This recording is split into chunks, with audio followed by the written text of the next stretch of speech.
നമസ്കാരം കൂട്ടുകാരെ, ഞാൻ പീറ്റർ ചുള്ളു. കാന്താരി മുളകിൻ്റെ വില വളരെയേറെ മോഹവിലയിൽ തന്നെയാണ്. ഇപ്പോൾ ഏറെ കാർഷിക വിപണിയിൽ ഈ ആഴ്ച നടന്ന വിവരം കേട്ടാൽ നമ്മൾ ഞെട്ടും. കിലോയുടെ പുറത്ത് 400 രൂപയാണ് 1 കിലോ കാന്താരി മുളക് അവിടെ പോയത്.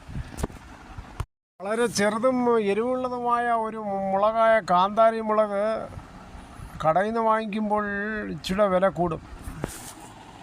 കാന്താരി മുളക് പഴുക്കുന്നതിന് മുമ്പ് വെച്ചില്ലെങ്കിൽ പഴുത്താൽ ഉടനെ അത് കിളികൾ റാഞ്ചിക്കൊണ്ടുപോകും. അങ്ങനെ കിളികൾ കൊണ്ടിടുന്നതാണ് ഈ റബ്ബറിൻ്റെ ഇടയ്ക്കുള്ള ഈ കാന്താരി. അങ്ങനെ ഞാൻ പിച്ചുകയാണ് ഈ കാന്താരി. പ്രത്യേക പരിചരണമൊന്നും ആവശ്യമില്ലാത്ത ഈ കാന്താരി സൂര്യപ്രകാശം കൂടെ കിട്ടുമ്പോൾ നല്ല രീതിയിൽ പുഷ്പിച്ച് നല്ല രീതിയിൽ അത് ഫലം കിട്ടും. ഈ അടിസ്ഥാനത്തിൽ മിക്ക വീടുകളിലും ഇത് കാന്താരി നട്ടുപിടിപ്പിക്കാറുണ്ട്.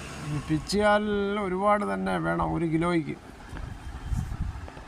ദോഷഫലങ്ങൾ നല്ല എരിവുള്ളതും അമിതമായി കഴിച്ചാൽ അൾസർ പോലുള്ള മാരക അസുഖങ്ങൾ പിടിക്കാനും സാധ്യതയുണ്ട്. അങ്ങനെ അൾസറുള്ള അസുഖങ്ങളുള്ളവർ ഇത് കഴിവതും കഴിക്കാതിരിക്കുന്നത് നല്ലതാണ്. അങ്ങനെ കഴിക്കാതെ കുറേ കൂടെ ഇറിറ്റേറ്റ് ആവുന്നത്. കൊളസ്ട്രോൾ കുറയ്ക്കാൻ ഏറ്റവും നല്ല ഒരു ഉത്തമ മാർഗമാണ് ഒറ്റമൂലി പ്രയോഗമാണ്. ഇത് 1-2 പീസൊക്കെ ചതച്ച് മോരിനകത്ത് കലക്കി കുടിക്കുന്നവരുമുണ്ട് നമ്മുടെ നാട്ടിൽ. എന്തായാലും നമുക്കും കാന്താരി മുളക് കിട്ടിയാൽ നമുക്കും അത് അടുക്കളയിൽ ഉണക്കി സൂക്ഷിക്കുകയൊക്കെ ചെയ്യാം. സാമൂഹ്യ സുരക്ഷാ ക്ഷേമനിധി പെൻഷൻ ഗുണഭോക്താക്കൾക്ക് 2 മാസത്തെ പെൻഷനാണ് ഈ മാസം 20-ാം തീയതി മുതൽ അവരുടെ അക്കൗണ്ടുകളിലും മറ്റും കൈകളിലും എത്തുന്നത്.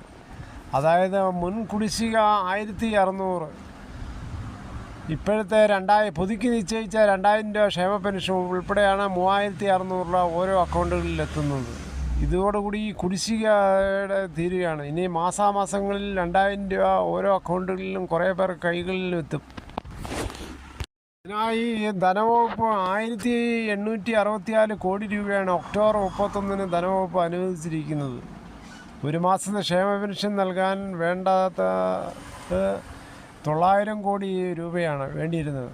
മാസം 400 രൂപ കൂടി വർദ്ധിപ്പിച്ചതിനാൽ 1050 കോടി രൂപ വേണം. ഗുണഭോക്താക്കളിൽ പകുതിയോളം പേർക്ക് ബാങ്ക് അക്കൗണ്ട് വഴിയും ബാക്കിയുള്ളവർക്ക് സഹകരണ ബാങ്കുകൾ വഴി വീട്ടിലും പെൻഷൻ എത്തിച്ചു കൊടുക്കുന്നത്. സർക്കാരിൻ്റെ പ്രധാനപ്പെട്ട പ്രകടന പത്രികയിൽ ഒന്നായിരുന്നു ക്ഷേമ പെൻഷനുകൾ 2500 ആക്കും.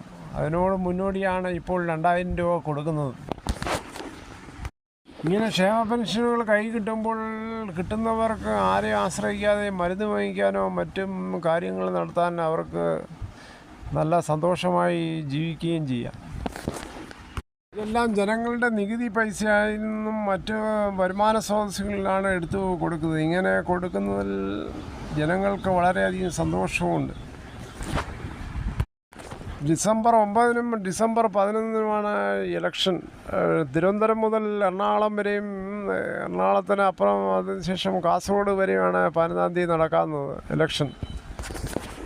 സ്ഥാനാർത്ഥികൾക്ക് നോമിനേഷൻ നവംബർ 14 മുതൽ 21 വരെയാണ് കൊടുക്കേണ്ട തീയതി. ഇതോടുകൂടി ഈ വീഡിയോ ഇവിടെ പൂർണ്ണമാകുന്നു. ഇത്രയും സമയം ക്ഷമയോടെ കേട്ടിരുന്ന് വളരെയധികം നന്ദി. നിങ്ങൾക്ക് ഇഷ്ടമായെങ്കിൽ ഒരു ലൈക്കും ഒപ്പം നിങ്ങളുടെ വിലയേറിയ അഭിപ്രായങ്ങൾ സബ്സ്ക്രൈബ് ചെയ്യാൻ മറക്കല്ലേ.